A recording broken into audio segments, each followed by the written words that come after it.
तो बाहर का पानी, नदी का, तालाब का, कुएं का, इससे आप गंदगी धो सकते हो। लेकिन जो आपने कर्म किए बुरे पाप, उनकी गंदगी तो अंदर में जमा, वहां तुम्हारा ये पानी, केमिकल, साबुन कुछ नहीं जा सकता। जब तक कर्मों की गंदगी नहीं धुलेगी, कोई जीवात्मा यहाँ से निकलकर अपने घर नहीं जा सकता। कोई जीवात्मा परमात्मा का दर्शन नहीं कर सकता। और गंदगी धुलने का एक ही रास्ता है कि सत्संग जले जो कोई पावे, और मैलाई सब कटी कटी जावे। जिस किसी को समय के सत्संग की सरता का जल मिल जाए, उसके तमाम जन्मों के कर्मों की गंदगी उतर जाती। लोगों, कितना बड़ा लाभ आपको मिल रहा है, लेकिन आप भ्रमित हो जाते हो, आप भूल जाते हो, बहक जाते हो। जो बात आपको से कही जाती है वो आपकी समझ में आती नहीं है। इसीलिए तो कलयुग का समय तो अच्छा है, लेकिन कलयुग में विश्वास नहीं रहा। न बाप का बेटे पर विश्वास, न बेटे का बाप पर विश्वास, न भाई का भाई पर विश्वास, न पति का पत्नी पर विश्वास, न पत्नी का पति पर विश्वास, न राजा का रैयत पर विश्वास, न रैयत का राजा पर विश्वास, न गुरु का शिष्य पर विश्वास, न शिष्य को गुरु पर विश्वास। इतना खराब समय आ गया।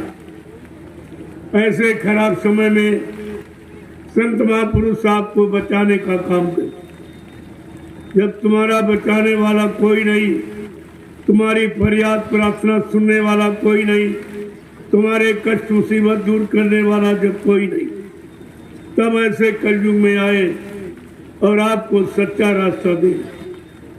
लेकिन ये दुनिया इतनी बावरी है, इतनी भोगों की प्रगाढ़ निद्रा में सो रही है कि संत महात्माओं के वचन उसको सुनाई ही नहीं देते, अच्छे ही नहीं लगते, उन वचनों को स्वीकार ही नहीं करता।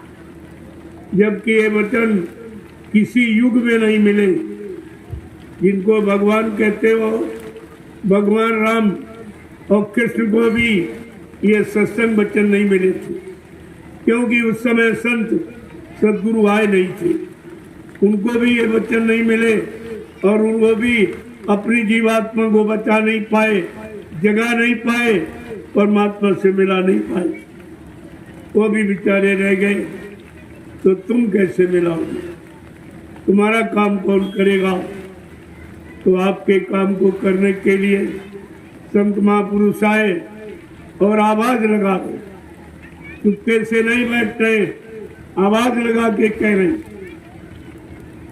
कि हम आए हैं वह देश से जहां तुम्हारा धाम, तुम सबको घर पहुंचाना एक हमारा काम।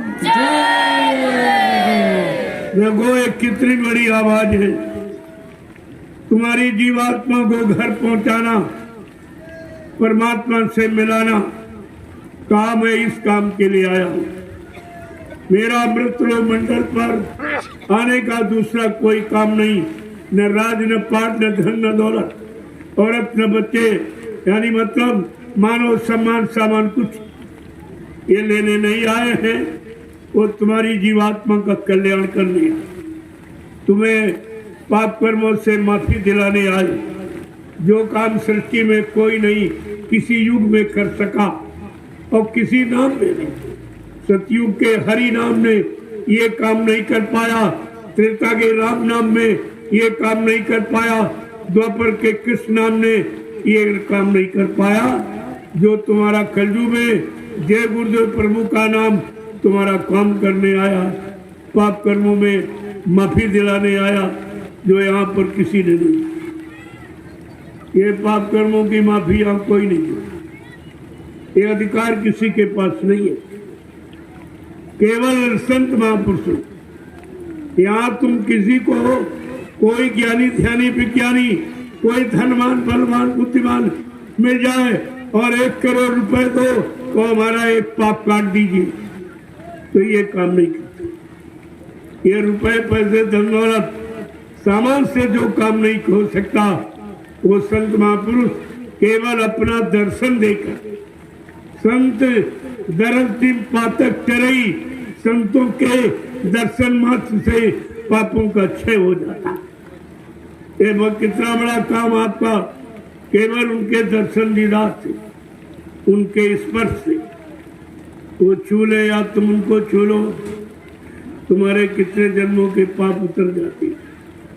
ये कितना बड़ा लाभ देने आए हैं, लेकिन कलयुग का जीव इतना अज्ञानी है, वो बेचारा समझ नहीं पा रहा। वो अपने जैसा इंसान हाथ पैर नाक कान मुंह वाला समझते हैं। अरे शरीर तो है, लेकिन उनके पास शरीर का कोई गुण नहीं, शरीर का कोई अवगुण नहीं, कोई दोष नहीं। इस बात को हमें तो आपको समझना चाहिए।